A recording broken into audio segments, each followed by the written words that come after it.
മധ്യപ്രദേശിലെ ജബൽപൂരിൽ വൈദികർ ആക്രമിക്കപ്പെട്ട സംഭവത്തെ നിസ്സാരവൽക്കരിച്ചും മാധ്യമങ്ങളോട് കയർത്തും കേന്ദ്രമന്ത്രി സുരേഷ് ഗോപി.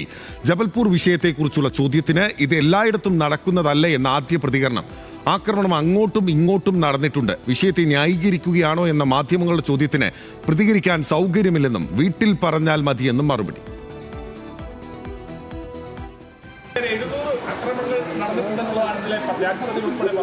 അതിന് തിരിച്ച് ഞാൻ പറഞ്ഞിട്ടുണ്ട്.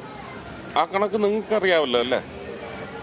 ചോരക്കണക്ക് കേരളത്തില് അത് പറഞ്ഞിട്ടുണ്ട്. നിങ്ങൾ ആരാണ്? നിങ്ങൾ ആരോടാ ചോദിക്കുന്നത്? വളരെ സൂക്ഷിച്ച് സംസാരിക്കണം. മാധ്യമാരാ ഇവിടുത്തെ ജനങ്ങളാണ് വലുത്. Please be careful. സൗകര്യമല്ല പറയാൻ. ജബൽപൂരിൽ സംഭവിച്ചിട്ടുണ്ടെങ്കിൽ അതിന് നിയമപരമായ നടപടിയെടുക്കും. പിന്നെ നിങ്ങൾ അതങ്ങ് ബ്രിട്ടാസിന്റെ വീട്ടിൽ കൊണ്ടുവച്ചാൽ മതി കേട്ടോ.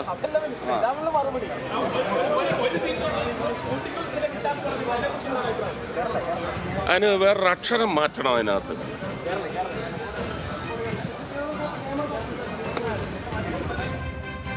വിവരങ്ങളുമായി കൊച്ചിയിൽ നിന്ന് അജിത് ബാബു ചേരുകയാണ്. അജിത്ത്, ഒരു കേന്ദ്രമന്ത്രിയാണ്, ഒരു MP ആണ്, ഉത്തരവാദിത്തമുള്ള ഒരു വ്യക്തിയാണ്. ഇദ്ദേഹം എന്തൊക്കെയാണ് ഈ പറയുന്നത്? എത്ര നിസാരവൽക്കരിച്ചുകൊണ്ടാണ് ആ കാര്യത്തോട് പ്രതികരിക്കുന്നത്? ദിൽപോത്തൻ ജബൽപൂരിനെ കുറിച്ച് ചോദിച്ചതിനാണ് ഇത്രയും അധികം ശോഭിതനായി പൊട്ടിത്തെറിച്ചുകൊണ്ട് മാധ്യമങ്ങൾക്കെതിരെ പ്രതികരിച്ചത്.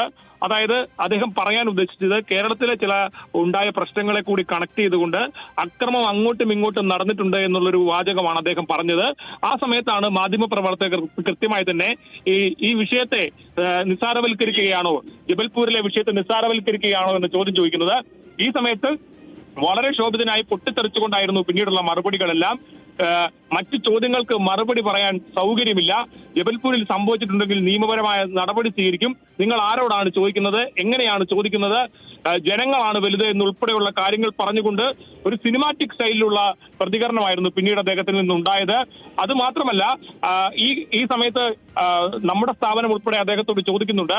700 അക്രമങ്ങൾ രാജ്യത്ത് നടന്നിട്ടുണ്ട് എന്ന് ജോൺ ബ്രിട്ടാസ് ഇന്നലെ രാജ്യസഭയിൽ ഉൾപ്പെടെ പറഞ്ഞു. ന്യൂനപക്ഷങ്ങൾക്കെതിരെ അക്രമം നടന്നിട്ടുണ്ടെന്ന് പറഞ്ഞു. അതിനെക്കുറിച്ച് എന്താണ് പറയാനുണ്ടെന്ന് ചോദിച്ചപ്പോൾ അതിനുള്ള മറുപടി ഞാൻ പറഞ്ഞിട്ടുണ്ട്. ബ്രിട്ടാസിന്റെ വീട്ടിൽ കൊണ്ടുവച്ചാൽ മതി.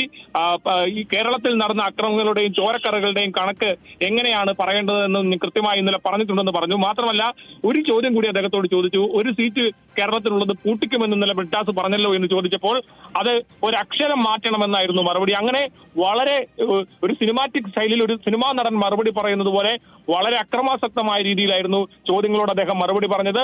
പൊട്ടിത്തെറിച്ചുകൊണ്ട് ഈ ചോദ്യം ചോദിച്ച മാധ്യമ സ്ഥാപനങ്ങളുടെ പേരും ആ പ്രതിനിധിയുടെ പേര് ഉൾപ്പെടെ ചോദിച്ചുകൊണ്ടുള്ള വ്യക്തിപരമായ രീതിയിലുള്ള ചോദ്യങ്ങൾ കൂടി അദ്ദേഹത്തിന്റെ ഭാഗത്തുനിന്നുണ്ടായി. ഒരു നിമിഷം അദ്ദേഹം ഭരത്ചന്ദ്രൻ IPS ആയി മാറിപ്പോയി എന്നുള്ളത് ആ ദൃശ്യങ്ങളും വാക്കുകളും കേൾക്കുമ്പോൾ നമുക്ക് ഏതൊരാൾക്കും തോന്നുന്നതാണ്. എന്തായാലും ജബൽപൂരിലെ വിഷയത്തെ നിസ്സാരവൽക്കരിച്ചുകൊണ്ടുള്ള ഒരു പ്രതികരണമാണ് ഇപ്പോൾ സുരേഷ് ഗോപിയുടെ ഭാഗത്ത് നിന്ന് ഉണ്ടായിട്ടുള്ളത്. വിവരങ്ങൾ നൽകുകയായിരുന്നു അജിത് ബാബു.